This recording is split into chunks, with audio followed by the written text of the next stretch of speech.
So I'm here to get free stuff for another 200 years. I don't want to pay for college, and I want free health care.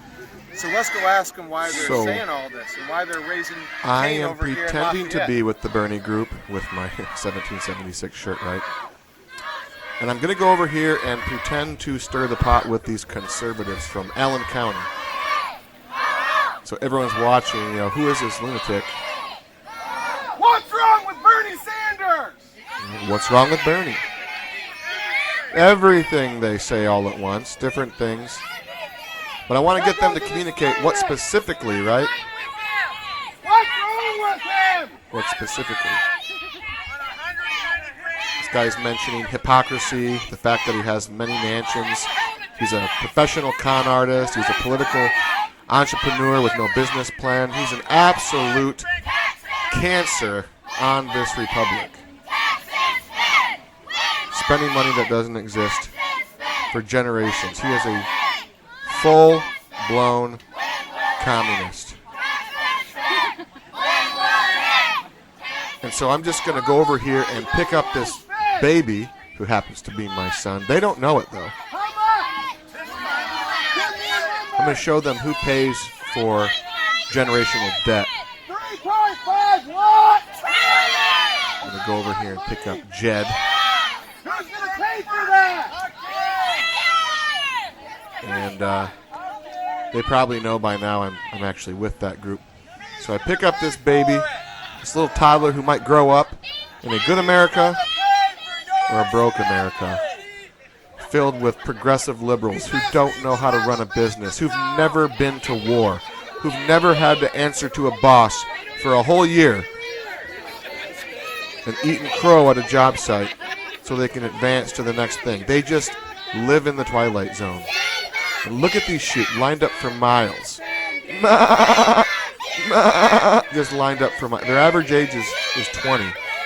Okay, so here's a second walkthrough. See, there's an officer over here to my 9 o'clock. Not a lot of law enforcement because you don't get a lot of violence when the testosterone levels are this low. You know, basically 25-year-old kids that never saw war, never saw bankruptcy, never were made to clean their room. So really there's not a lot of threat of violence. I have checked over my shoulder a couple times, and so far no one's been nasty. But a couple old ladies were made to go all the way back and drop their purse in their car. They weren't allowed to bring a purse in. So I said, well, I just came from the protest venue and they didn't check anyone for anything. And they fed us and welcomed us all in, including your side.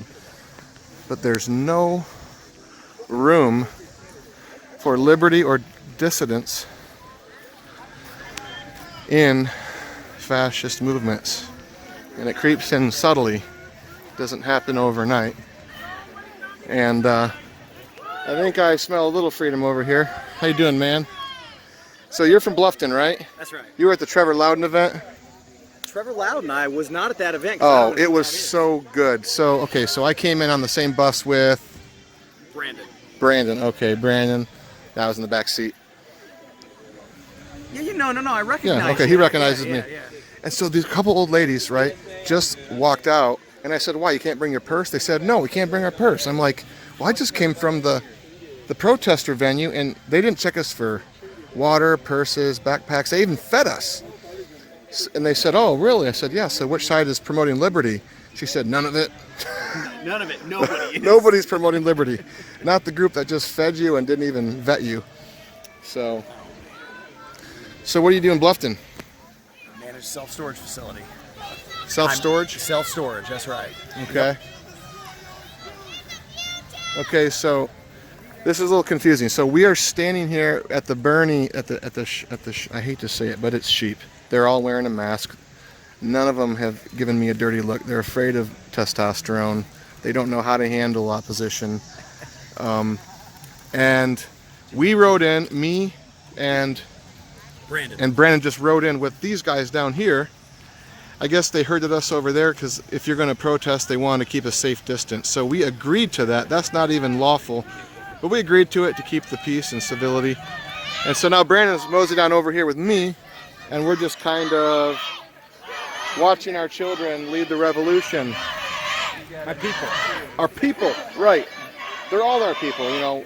Either side are our people, but only one side understands liberty. Can we get any defectors? And so my little girl over there. Head on over and join the winning side.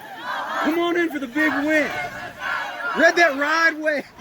Ride the red wave, baby. I love it, Brandon. 2022. What's that? This is the veteran's law. The veterans law? If you're a veteran, you should be alive. I did meet a veteran who is like probably 70 years old. He raised the average age by like 40 years. It was fantastic. I shook his hand and thanked him. Are you a veteran, sir? I appreciate. I genuinely mean that. I thank you for your service. Pandemic, brother. Oh, well, I appreciate your service. Yeah. So. Pandemic, man. Oh, right. Bullets don't kill, but he didn't want to shake my hand. I don't think it was a health reason, but so Brandon and I are over here just mingling in the crowd, taking in the atmosphere. And the group that we came in with, again, they're over there across the yellow tape. There's my little boy there with the bullhorn. Look at him. He's so cute. Look at him. He doesn't know what he's doing, but one day I'll explain it. So yeah, there's a pack out in Bluffton, right, Brandon? You know about the Ned Gordon? No, I don't. Okay, we'll have to connect you with I am Ned. not real connected here. Okay, so Ned Gordon's out in Bluffton. He supports a PAC, a conservative PAC. He brought Trevor Loudon to 3 places, or like 10 venues in Indiana in like 8 days. It was a real crusade. He's on Epic Times, so we'll talk on the bus. So yeah, a short little video of the landscape. They are in line to be told they can't bring their bags in. So any knapsacks, purses are going to send you back 300 yards to your car. It's real, a liberty-minded group, right? They don't even trust their own people.